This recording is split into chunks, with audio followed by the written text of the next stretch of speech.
This is a story about a financial scam, but it's not really about the money, not at its core. It's about what happens when the very foundation of your own judgment is stolen from you. And that's a loss that's so much bigger than anything you can measure in a bank account. Let's dig into what that really feels like. Strength and steadiness. I mean, these weren't just words people used to describe Chloe Bennett. They were her entire identity. She was the reliable one, the person you could always count on. And that's what makes what happened next so incredibly hard to wrap your head around. So, to really get the true impact of this story, we have to start with the woman right at the center of it. Who was Chloe Bennett before her whole world got turned completely upside down? Well, you get the picture, right? This is someone who is the definition of competence. For 2 decades, Chloe wasn't just a teacher. She was a bedrock for her entire community. She had this calm authority, the kind of person you'd instinctively go to for solid, no-nonsense advice. By all accounts, she was absolutely unshakable. But behind that very public, very strong persona was a deeply personal mission. Her orphaned nephews, they were her world. And her quiet dream was to build something real, something lasting for them, a truly secure future. See, this was never about greed. It was all about love. And unfortunately, that powerful ambition was also her greatest vulnerability. So how did it all start? Well, it began with a carefully constructed promise, delivered by just the right person, that started to chip away at Chloe's natural caution. And here it is, the crucial entry point. The scammer, Ghazala Din, she didn't just appear out of thin air. She came through a trusted friend, which is how she bypassed all the usual alarm bells. She wasn't some shadowy figure on the internet.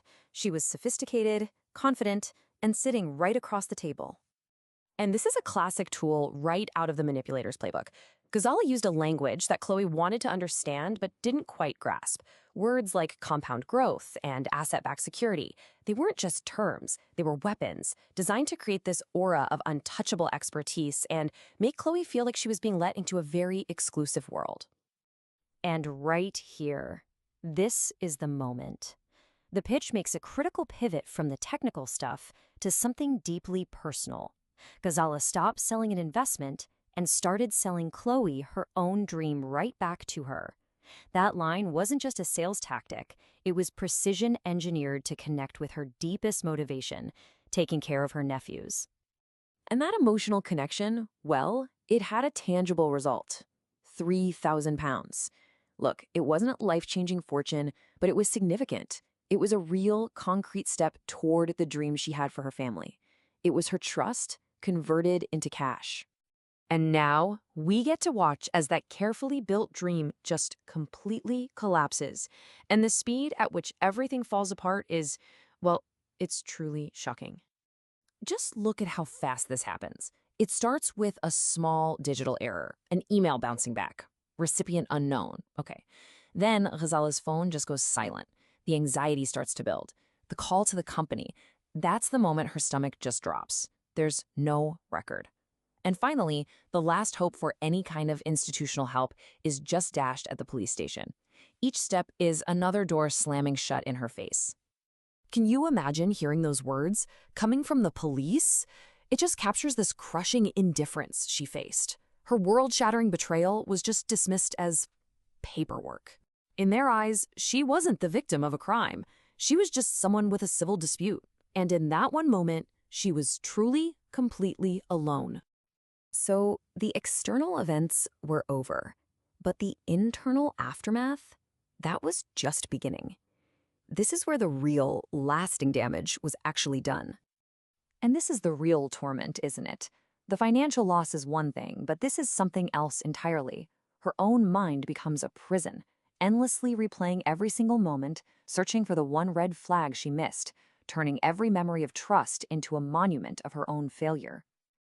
So you've got this deep psychological split happening. In public, she had to perform the role of the unshakable Chloe Bennett that her students needed her to be. But in private, she was just drowning in humiliation and rage and self-blame. That division between her public duty and her private shame, that was the true weight she was carrying. And this is the question that just haunted her, right? It's the one that sits at the very heart of this entire story. It's a question about the nature of our own judgment.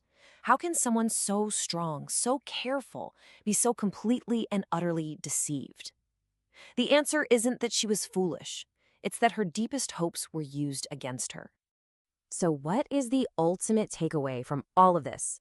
What did Chloe truly lose in this whole exchange? Because it really wasn't just the money. And this is a simple but really profound truth. The £3,000, as painful as its loss was, it was ultimately recoverable. Through hard work and time, it could be replaced. And that is the real theft. The true loss wasn't the cash. It was her faith in herself. Her certainty that she could read people, that her gut instincts were sound. That was the asset that was truly stolen. And unlike money, that kind of certainty is almost impossible to earn back. So we're left with this question, aren't we? It's not just about being more careful with our finances. It's about understanding that the highest cost of betrayal is the quiet erosion of our own judgment, leaving behind the shadow of doubt that can follow us forever.